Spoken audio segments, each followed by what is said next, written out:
All right.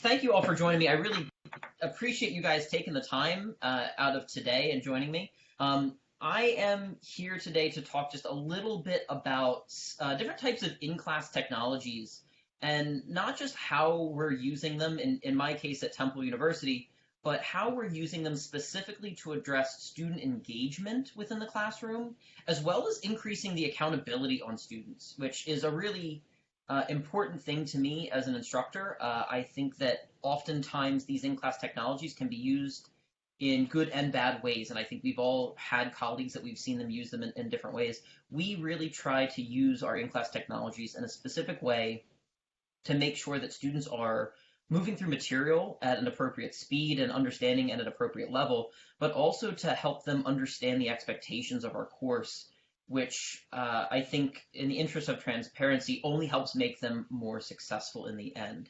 So before I get started, I just want to say a quick thank you to Bucks County Community College, especially Jackie Berger and Greg Luce. I have known them for a few years now, and I've actually attended the faculty teacher previously and really enjoyed it.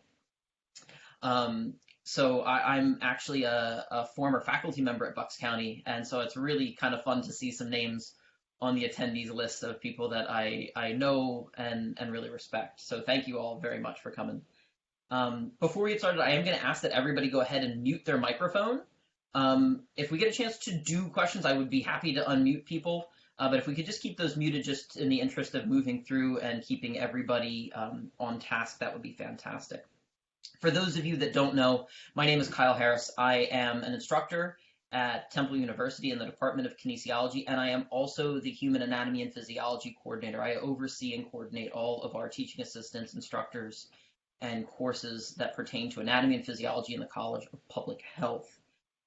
So I am really excited about this. This is something, a topic that I have presented on a few different times at slightly different conferences, and I think that as we move through today, my goal here is to talk a little bit about my experiences and my evaluation process for choosing in-class response systems and in-class technologies.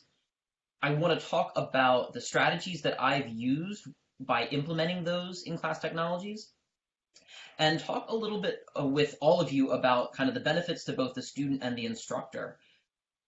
As we go through this, we kind of have a specific way that I kind of thought would be the best to present this information to you all, understanding that at the last check there were 30-some people in this meeting, and I know that my experiences are not going to be applicable to all 30 people. So my goal is to not sit here and tell you exactly how to use them, but give you some experiences that I've had in the evaluation process and the implementation process, so that you can kind of take that information and find something that's going to work for you, for your students, and in your classroom. And I would imagine that we all have very different setups in terms of technology, student abilities, student engagement. And I think that these tools can really help us reach out more to students. So I've seen that in my classroom. So I'm really excited to kind of go through and talk with you all about that today. So these are kind of our objectives. I strongly encourage questions as we go. If you want to put those into the chat, like we had mentioned before, I'm going to periodically be stopping to check that chat. When I present and I share my screen from the host point of view, I see you, but you're very tiny, so waves and hand raises are a little bit hard to pick up. So I promise I will stop sharing the screen so I can check the chat, and we can run through questions as we have them. So that's the kind of goals for the next 40 minutes or so. The specific roadmap that I've kind of chosen is to kind of present what we're doing as a case study. I'm going to tell you about the process that I came into at Temple, how I evaluated and chose these specific in-class technologies that we're using, one specifically, which is called Top Hat, and talk about how we've implemented that technology and changed over time. Again, I anticipate that there are going to be questions. So as I was reviewing and practicing for myself, I found some kind of anticipated questions that I would figure that people would be asking throughout the presentation. So I tried to drop those in there for you. I hope that they help you answer some of the questions that you would have, and if not, we'll have some time to go through individual questions. So before we get started, a couple of things as we move forward. Everybody is here for a specific reason. I wish we had time to go through and hear a little bit about why everybody was interested in coming to listen to me. I'm sure that it's not for my oratory skills. So there is a reason that you are here.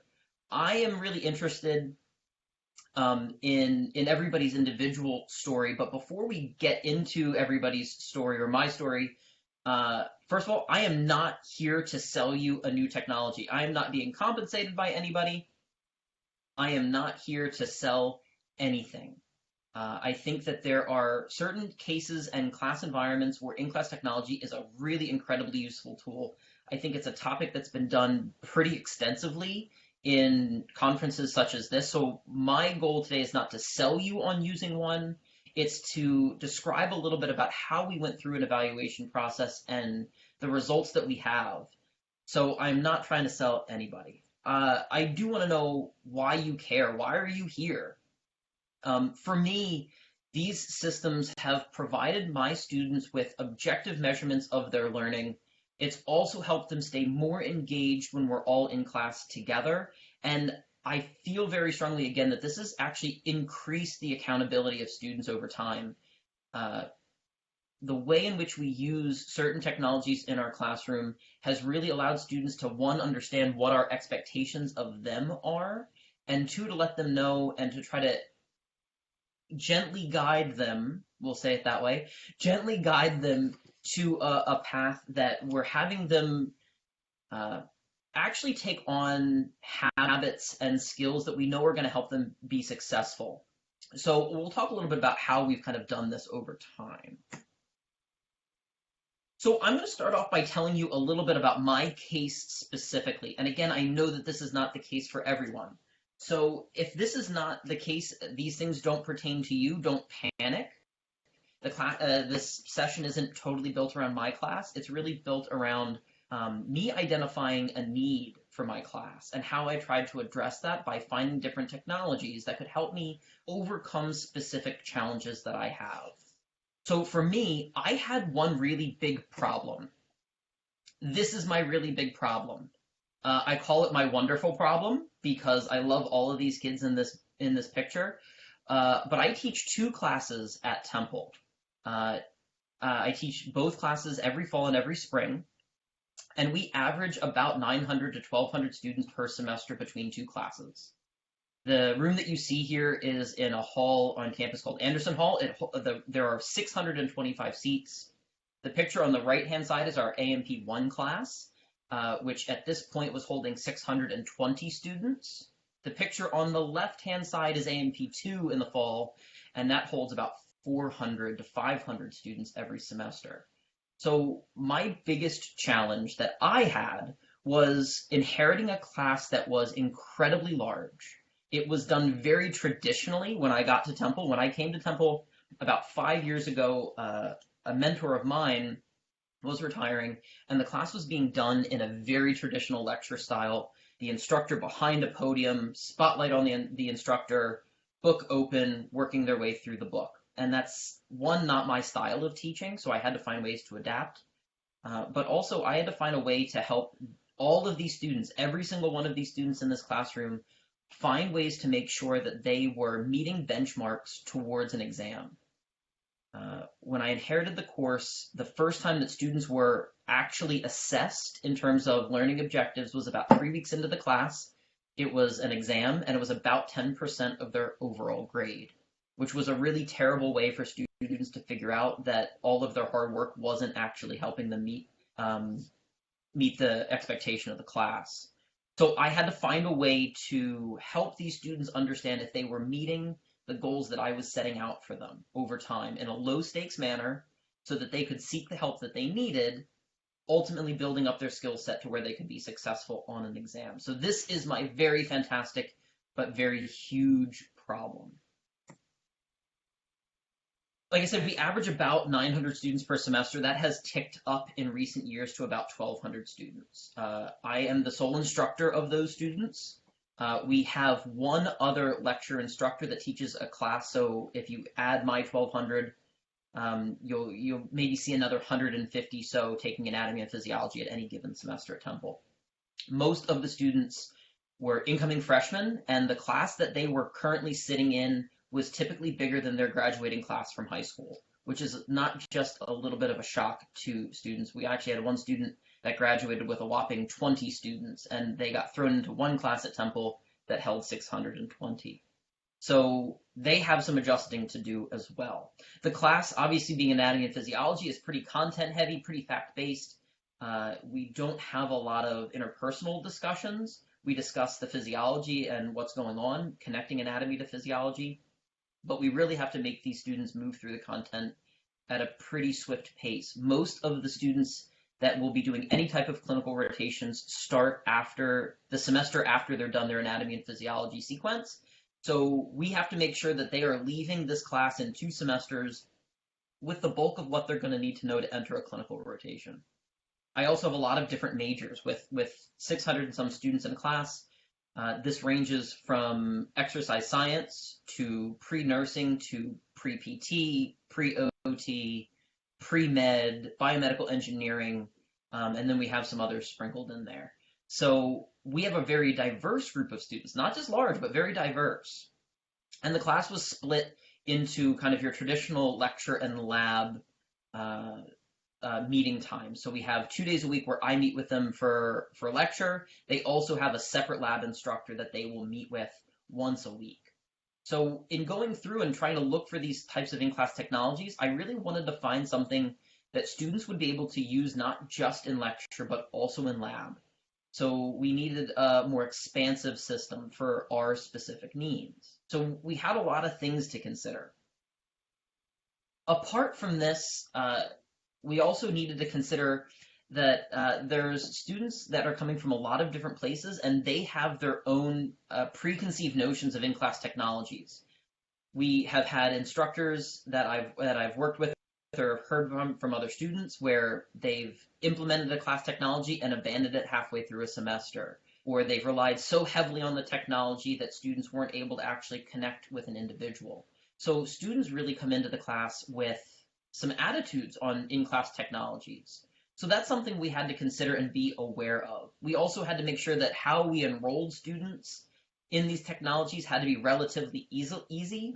Some technologies require you to manually input students' information as the instructor, which was not an option for us. And finally, when kind of looking for ways to engage students more, I really wanted to find a way to meet students' needs in the here and now, but also have room to grow. I think we can all empathize with this, that every semester I make small changes to my class. I don't think that what the class that I'm teaching right now will be the same in 4 or 5 years. The class should grow, it should expand, and it should meet new student needs. So anything that I implement, I also want to make sure that it's going to meet my needs right now, but it's also going to be something that I can grow with over time. So I had a lot really to think about in my case. And to be very honest with you, when I started looking at different types of technologies and what I wanted to use in my classroom, I hit a roadblock where I just didn't know where to go. It was overwhelming. There was a lot out there, and if anyone has ever gotten a call from a salesperson at any of these companies, they can be quite aggressive. So it really becomes challenging to separate the good from the bad. I was very fortunate, and this is one of my big plugs right now. I was very fortunate that we had a program at Temple known as SOAR. SOAR stands for Student Oriented Active Redesign, and it was sponsored by our Center for the Advancement of Teaching at Temple. I cannot say enough good things about the teaching and learning centers at the places that I have worked so far, and I would encourage all of you, if you haven't connected with the center on your campus that helps the instructors, please do. The SOAR program was something a little bit more intensive and a little bit more special, and I want to just mention it briefly here. What we found, or what the Center for the Advancement of Teaching found at Temple, was that typically when we have a class that has a high retake rate, we call it at Temple DWF. It's the rate of students in a class that are getting Ds, Fs, or withdrawing from the course. We can calculate out percentages of students in that category of Ds, Ws, and Fs. and every class gets this percentage. The percentage is actually made known to our provost office as well. And what the SOAR program focused on was classes that had a high DWF rate. When I got to Temple, our DWF rate was about 20%. 20% of students were not successfully completing the course, which is high. The SOAR program, though, focused on classes that had a high DWF rate. Most of the time, when you have a high DWF rate, you would expect student satisfaction to be low, right? That makes sense to everybody? Thumbs up if it does. A little engagement here? Thumbs up? Fantastic. All right. What we found with a number of classes at Temple was there were some classes with a high DWF rate, but the student satisfaction was also really high. And this was true for our anatomy and physiology class. Students liked being in class, but students still weren't completing the course and moving on, which there had to be an issue here. So there was an implementation of a program at Temple that I was a part of where we were actually able to take 2 weeks over the summer and redesign the course to really focus on student engagement, not changing what we were teaching, but just focus on how we were engaging students and how students engaged with the material themselves. This SOAR program was my catalyst to help me really pull the trigger on getting one of these in-class technologies implemented into my course. Without that, I don't know that I would have moved as quickly as I did with Top Hat specifically. So that's my plug. If you haven't been to your teaching and learning center, go, because they will give you strategies and help you with the support you need to actually make this happen. At the end of the SOAR program, I decided to implement a program called Top Hat. Top Hat is a in-class text response system, which is similar to Turning Point Technologies, which is your clickers, or Polls Everywhere. Top Hat is a web-based system where students from their cell phone will answer questions in class. They can also answer it from laptops, from tablets. They can answer it from home, from desktops. Anything that can run the web-based platform can run Top Hat. So I ended up implementing Top Hat into our class. It was a challenging and daunting task, but it was a lot of fun. The way Top Hat really works is that I upload my PowerPoints into the web-based system, and then I can embed questions into the PowerPoint. Okay? The question types vary, how you can interact with students varies, and I'll talk a little bit more about that in a minute. Okay? So it fit a lot of my needs. I had a lot to consider, but Top Hat fit my needs a little bit more specifically, and I want to spend a minute talking about how my needs were met. I've already mentioned what I was considering. Now let's talk about how this system met those needs. I said previously that our content was pretty intensive. The nice thing about Top Hat is I am able to implement many different question types, matching true, false, fill in the blank, sorting, click on target. There's even some formats that I don't use. You can use mathematical formulas, graphic organizers. There's a lot to be done in terms of the types of questions that we can use. And I can also have an unlimited number of questions that I put into this system, which has been really helpful because anytime that I see a new need with our students, I can very quickly drop in a question. I don't have to do a lot of reorganization. I mentioned previously that the students in our class were from a lot of different colleges, from many different majors, and had their own kind of preconceived notions of in-class technologies. The nice thing about Top Hat was it was similar to a lot of things that the students had used previously. A lot of instructors are using Polls Everywhere, which is a great system. If you haven't checked that out, certainly do. So our students were relatively familiar with what we were going to ask them to do. We were going to ask them in the middle of class to stop looking at a PowerPoint slide and answer a question, or 2 questions, or 3 questions. Sometimes our whole class is just questions. So right away, students felt a little bit comfortable with the idea of the system. They might not have used Top Hat specifically, but they understood what the system was going to do. The ease of enrollment with Top Hat was one of the main things that sold me. I can download my roster from our Temple system and upload it in a few minutes into Top Hat. It generates an email which actively enrolls the students right into Top Hat.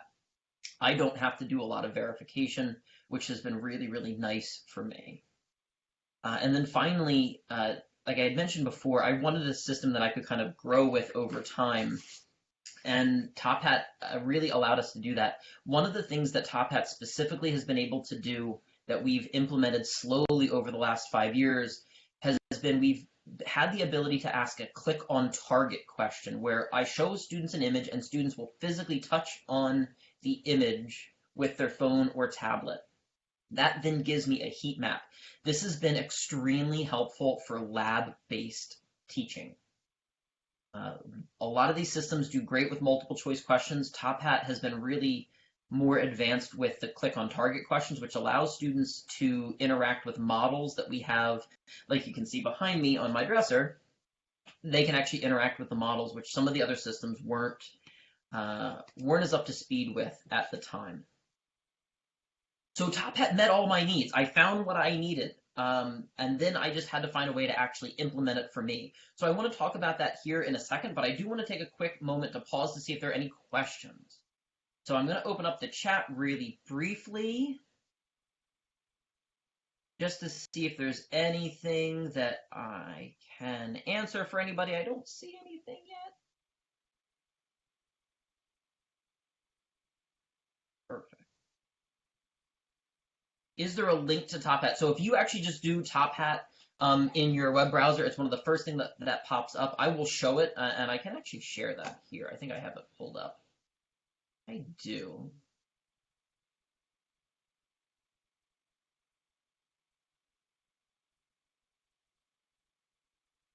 So tophat.com is just the website that you would go to. It does not prompt an instructor to, you have to register, but it does not cost anything to the instructor to start. So that was really nice to be able to kind of go in. I would encourage you to go in and poke around and have some fun with it. It is something that you can, I can share the link as well in the chat box. How do you use the students and question during the class time? So I have it where I don't teach. I don't do any type of straight lecture for more than 10 to 15 minutes. The first day of class, I tell them that this is the most I would like to speak all semester. We try to break up chunks of content with questions, usually 2 to 3 questions, just to see where they are. Sometimes the questions are before we get to content, so kind of previewing material. Sometimes they're after content to make sure they're getting what we just taught. There's a lot of different ways to embed these questions. What made you choose Top Hat over other systems? Was it mainly the heat map? Yeah, there were some abilities to use the heat map as well as the formula function for our lab class specifically. 25% of the students' grades in my course comes from their lab content. And attendance, the click on target, and the formula functions were really the things that I saw as something that Top Hat had at the time that not many other systems did. I know that Polls Everywhere has now since included a heat map into their system as well. I pilot tested it because Polls Everywhere was more affordable for the students and for the college, but it did not have the same level of functionality as I wanted it to. So I'm still with Top Hat, but always looking. Okay. And I'll actually show you a picture of the heat map here in a second. So we'll all get a chance to see what it would look like. It's kind of unique. All right, let's get back to it. I want to make sure that I'm keeping my time here as we go. All right, we're still good. Everybody sees everything okay? Fantastic. So to talk a little bit about how I use Top Hat, I've mentioned it already, so we can kind of move pretty quickly through this. Number one, I take attendance in my lectures. Even with 600 students, at the beginning of class, Top Hat has a feature where I bring up a unique code. So today's code would be 7712.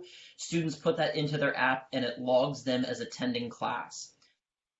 That code is based off of their geolocation, so they have to be physically in the classroom. They have to be on the Wi-Fi for that classroom to register as attended. I usually put up the attendance code when I first get into class, so I don't lose any time with getting students checked in. It is also a unique code every time, meaning that every class the code is different, so students have to be in class to figure out what that code is. This attendance feature has also really cut down on the number of students that have left the classroom before class ends. With a big lecture class, right, it's kind of typical that we see students kind of moving in and out of the classroom. Anytime I see a student get up and leave my classroom, I refresh this attendance code, give my entire class a brand new attendance code, and ask everybody to log back in. That way, if we get students that are leaving, I know who they are, I know when they're leaving, I know who's been here for the duration of the class. I know that being physically present in class leads to more success. We've actually been able to do this. We've mapped out the attendance rates with students to their overall letter grades at the end of the semester, and there is an absolute trend. More attendance, more success. I've also been able to generate more questions during class. We just saw this in the chat, right? When I take a break and I tell my class of 600 students, thanks everybody, does everybody have any questions? Crickets, right? I say, we want students, I call them that guy. Right, everybody know what that guy is? That guy is the student that right before the end, the instructor's wrapping up, and one person raised their hand and go, I have a question. And then the entire class groans, right? Oh, we're here longer. We want students to be that guy. We want students to throw their hands up in the air and ask the questions, because there are questions out there. There always are. In a class of 600, students don't want to put their hands up. They don't want to be labeled that guy. So one of the features that Top Hat does is a discussion board almost. It is a question where we can actually open it up and the students can ask questions, type in a response, and it will populate on the screen in real time. It is also anonymized, so we cannot see names. So at the end of every class, I stop, I put up that question, and I say, what are the questions you have for today? And students start putting them in. And that gives me a sense of what questions are out there. I might not know who is asking them, but I know what questions are out there. And usually there's a theme, and that is a theme that I probably didn't address well enough in the actual class itself. There's also a review mode where students can get onto Top Hat outside of synchronous class times and practice questions that I have assigned to them, and we really like that. Students have been really engaged with their ability to get in whenever they want to get into the system and practice questions. On top of this, Top Hat really tells me, as the instructor, am I doing my job or not? Here are two questions, one where I did my job very well and one where I did not. The question on the left, right? We don't have to worry about the question itself, but when I asked that question in class, I revealed the correct answer to students. I saw that I had 232 people at the time answer the question correctly. I had 4, 5, 6, 7 students not answer it correctly, right? That tells me that I'm at least explaining it enough that the bulk of my students are understanding the material. The other thing that this does for my students, which I cannot stress to you all enough, is it allows the student to see where they stand amongst their peers in the scope of our class without being called out by name. I'm not asking a student to raise their hand and give me a verbal answer where I have to say, no, sorry, you didn't get it. I can show them. 232 people in this class got the answer right. You were one of the 7 people that did not. You might need to go to office hours. You might need to go to a TA. You might need to ask a few more questions. The question on the right-hand side, though, I didn't really do what I needed to. I did a very quick run through a lot of material in the class. I tried to speed it up a little bit. I asked the question to see if students were getting it, and I got, right, a couple answers here where we had 84 answer 1, 76, 87. I didn't do the job that I needed to that day. My students were confused. They weren't picking the right words out of the question as to what I needed them to go to, and that was an indication to me that I need to go back. I need to review that material because I didn't do the job well enough. So it works for both students and instructors. Check time here. Doing okay. All right. There's also some other analytics where I can pull up individual student data, which has been really helpful, especially when we have students that are really struggling with material and not performing very well. This has been a nice way to see where students are struggling. If they're struggling, are they attending? Are they participating? How well have they been doing during class? Where are they standing at? So before a student gets to my office hours, I know where they are. And that's been really helpful. We don't spend a lot of diagnostic time with students. We spend a lot of time trying to work through issues with students. But ultimately, this is about accountability, right? We've made students accountable through checking in and making sure that we know if they're in class or not, right? This has been important for us. By telling students that they have to check in every day, even though it's not part of their actual grade for the class, I am demonstrating to them that attendance is important to this class. I expect them to be there and I track them. If they choose not to be there, that is on them, but I'm trying to show them the path towards behaviors that I know have yielded success in the past. Okay. It helps students self-identify when they're struggling, which I think is really important here. It also allows students to identify questions that they are struggling with based off of how I write questions. This is one thing that Top Hat and any in-class response system will help you do, right? We often see systems that publishers put out where there is content that's already designed, which is great because you don't have to build a lot as the instructor. The problem is those questions don't sound like the questions on the exams you're going to give them that are going to assess them later on in the semester, right? That can be really disruptive for certain students. So one of the things that Top Hat for us has done, and any other system, Polls Everywhere, Clickers, would allow you to do, is show students what the questions are going to look like before they get there. Some of the questions we ask in class come right out of our exams. They don't know that at the time, but they do. This way, we're not surprising students. We're really going to assess if a student is getting the material or not based on the fact that they've seen questions in my voice or how I would write these questions out to them. This has actually been a slide that I put in once we realized that we were all going to be teaching virtually. I'm actually going to be virtually instructing this course probably until the end of 2020. I don't think Temple will allow 600 students back into a classroom until at least the spring semester at this point, and probably beyond. So I would imagine that we're all thinking right now, this is all well and good, but you're telling me about in-class technology, but we're not in class anymore. Does this still hold up? And I want to tell you that it absolutely does. We are doing virtual Zoom meetings for classes this summer, and I have students answering Top Hat questions while we're there. I am assigning questions outside of class for students to go in and practice with.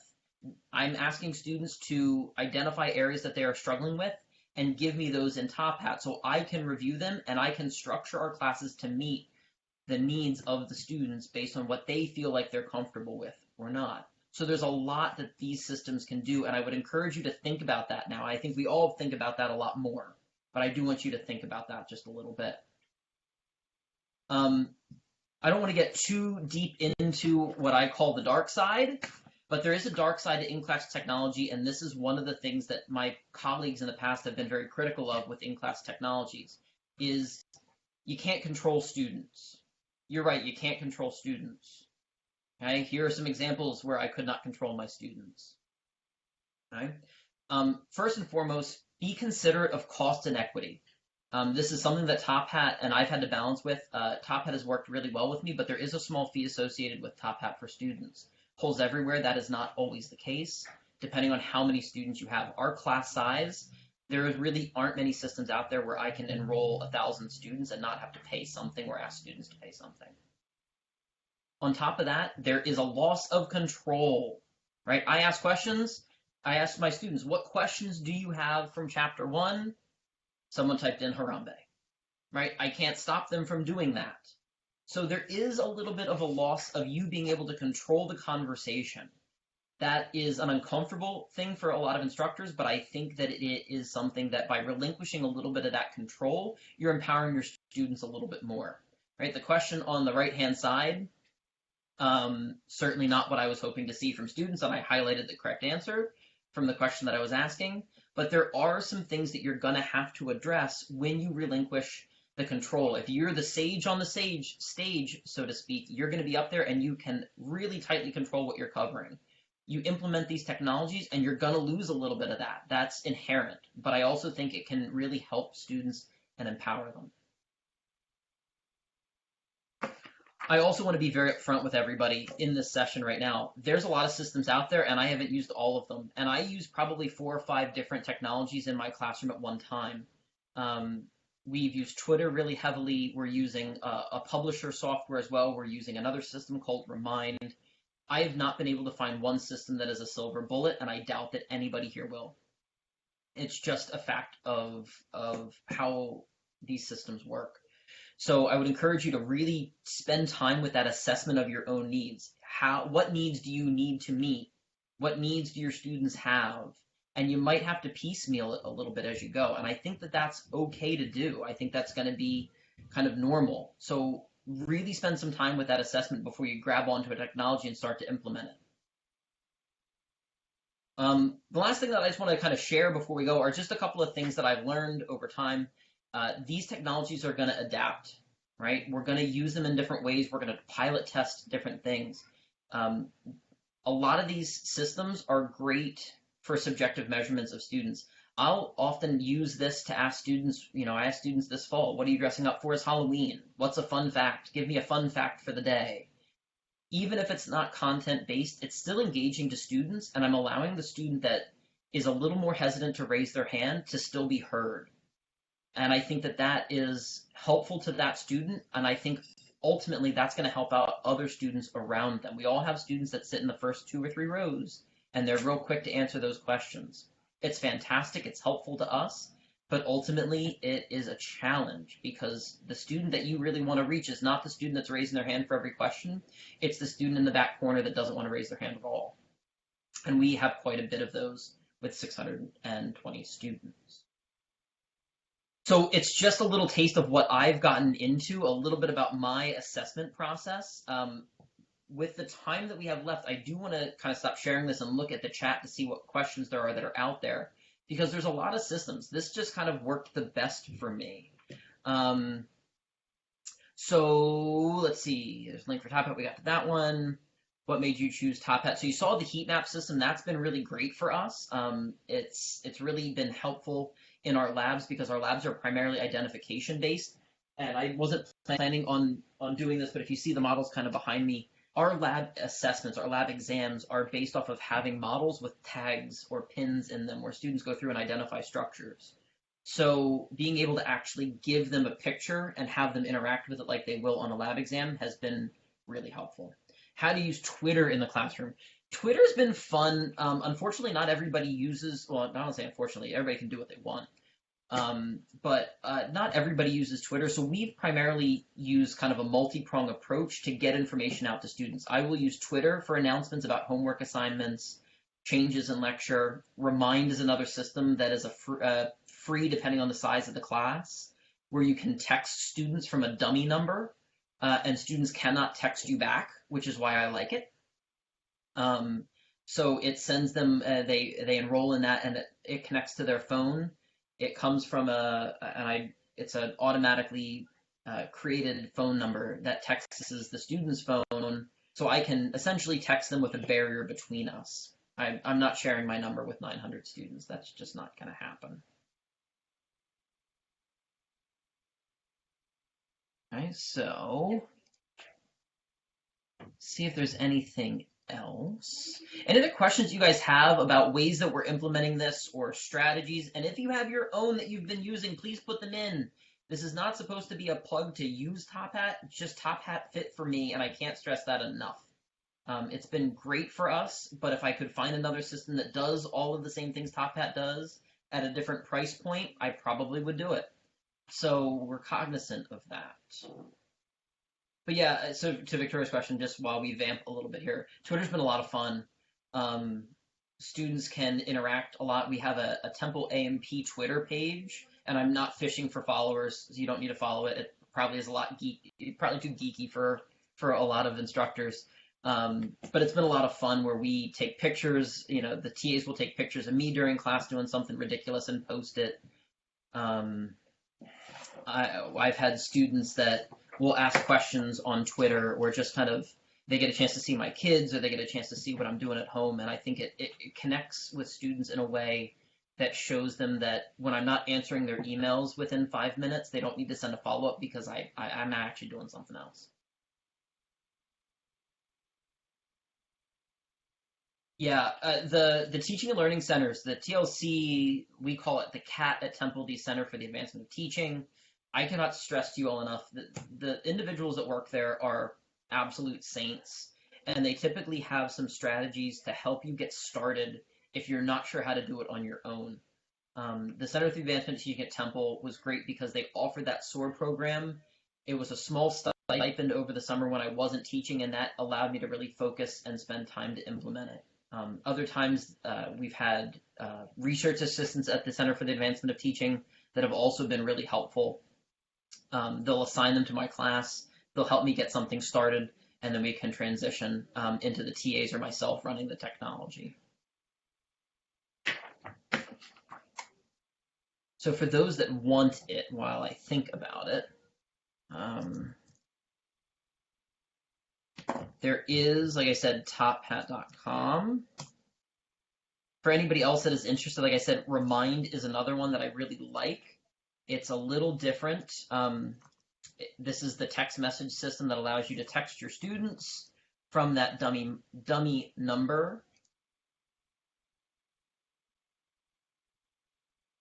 And that should just be mind.com.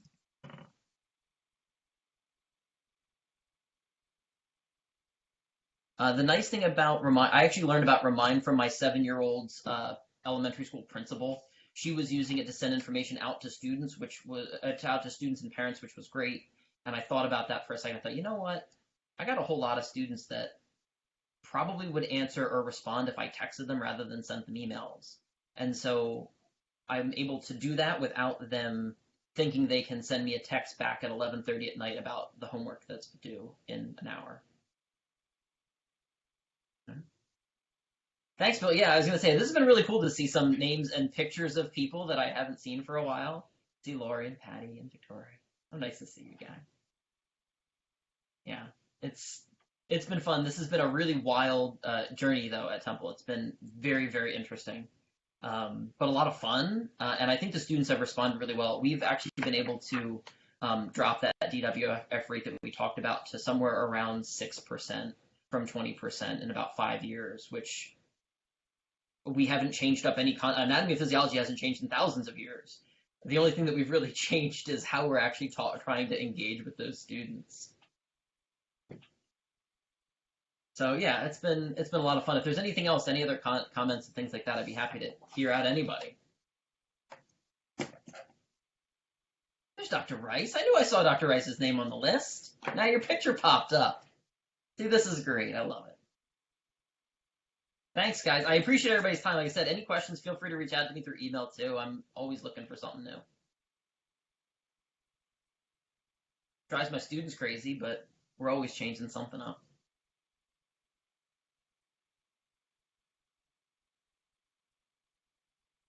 Yes, please email.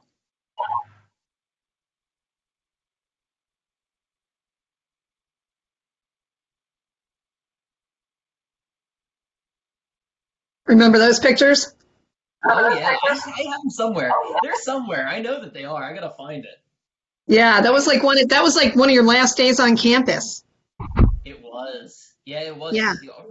When you and Laurie and I took those pictures in that photo booth. Oh my gosh, yes. That was during orientation, wasn't it, Patty? Some type of orientation we had? Yeah, new student thing or orientation or something. Yeah. Mm-hmm.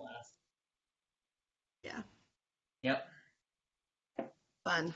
Good times. Yeah, I try to keep up the best that I can with everybody, but your Facebook does wonders. You and Sarah do good on Facebook. Yeah, we're trying. We try. It's hard. I don't think to post as much, and it's funny because it's probably pretty sad. I think to post to the AMP Twitter page before I post to like my own personal account stuff. So I had my garden hose the other day burst the other day, and I put up a picture of the garden hose about, comparing it to an aneurysm for somebody with cardiovascular disease, before I put up a picture of my kids playing in the garden or playing outside. It's a good analogy. It was a great analogy. I was super stoked about it. I was pumped about it. I had a blast. Yeah. So yeah, that's been a lot of fun, and students like that. I think we had a really good time with students the other day. And I'll have to find it. I can't find it. I have to find it so I can take a screenshot of it. We had students that were engaging on Twitter that a student had mentioned me to on Twitter to other people and didn't tag me, and eventually it got around and I was tagged in it, and then I was able to interact with the student a little bit, and we had a lot of fun with that. It started off as kind of a potentially contentious interaction, but it turned out to be a lot of fun over time because I was able to kind of show the student a couple of different things and help them with some resources. How do I conduct office hours? So, the best email at Temple would be kyle.harris. It's very complicated at temple.edu. So right now we're doing virtual office hours where I have students sign up using Google Calendar, and then I send them a Zoom link, and we do it via Zoom. Unfortunately, I've tried a lot of different things for office hours. We've done Zoom. I've also done it when we're on campus where I will actually rent out a conference room, or I'll go to an open area on campus and just tell students where I'm going to be. A lot of times I'll post it on Twitter and on Remind, and I'll just let kind of students come and go as they please. If I only did my normal, Temple requires 3 hours of office hours per semester per faculty.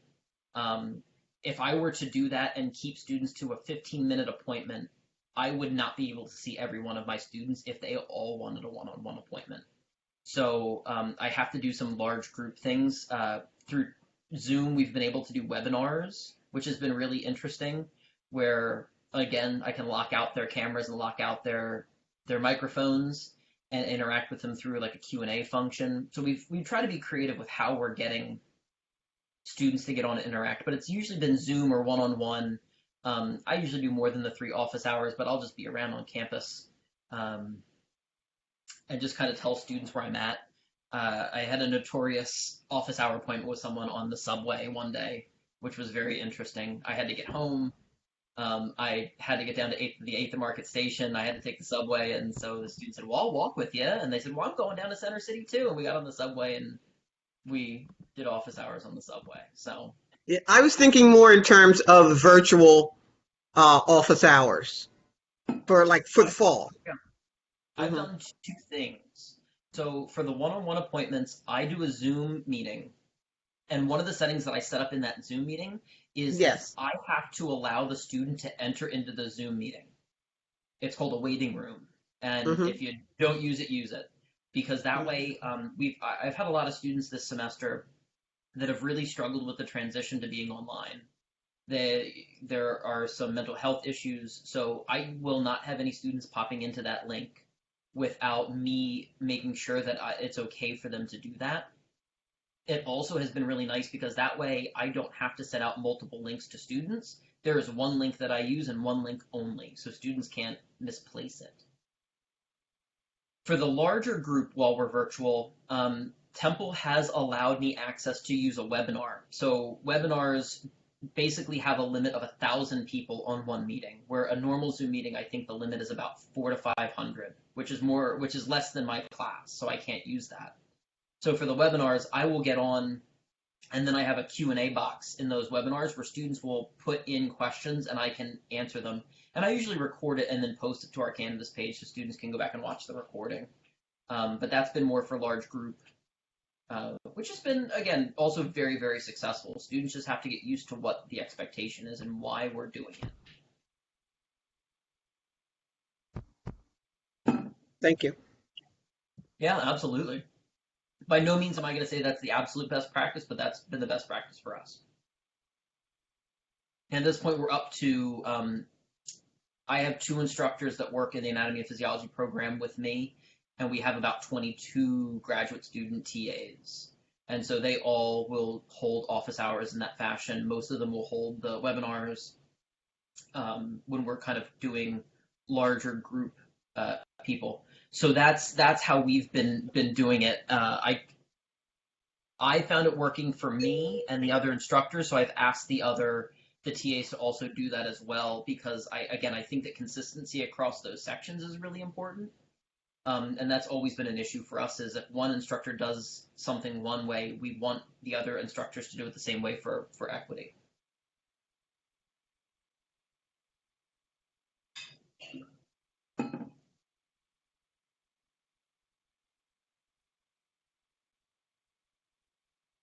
Yeah, if there's anything else that I can help anybody with, I should stop my presentation.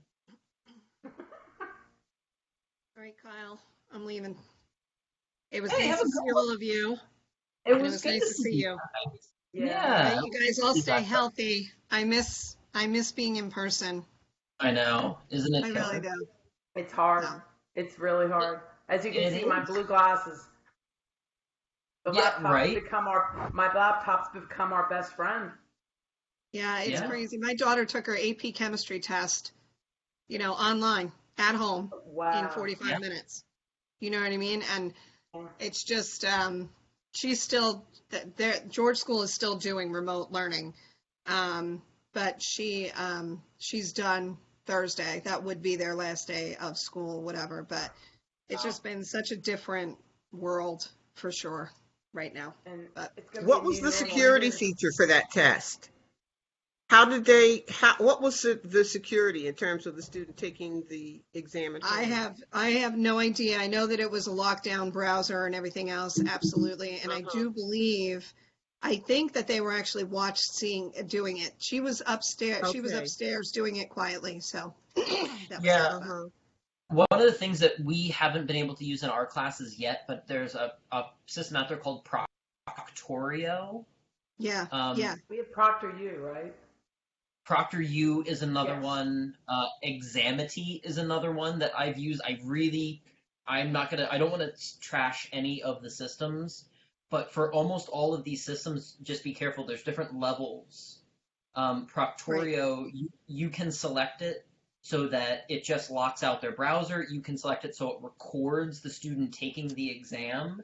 right, One of the semesters that I used Examity, I actually did it where there was physically someone at a call center that was watching the student take the exam right, and would mark it. And we had a lot of issues with my directions as the instructor being conveyed through the proctor online, and students were really misled about a couple of how to take the exam or what I was asking them to do. So we've messed around with that a little bit, but they've all been great. Um, hmm Also, just be careful though as well, because we had an issue at Temple where with all of our students, not everyone has a camera. So there is an issue with asking students to be taking an exam where I can record and monitor some students, but not all students. So just be mindful of that, because that's been a bit of a landmine for me. I really want to use it, but I have to require that all students have cameras and microphones for the entire semester.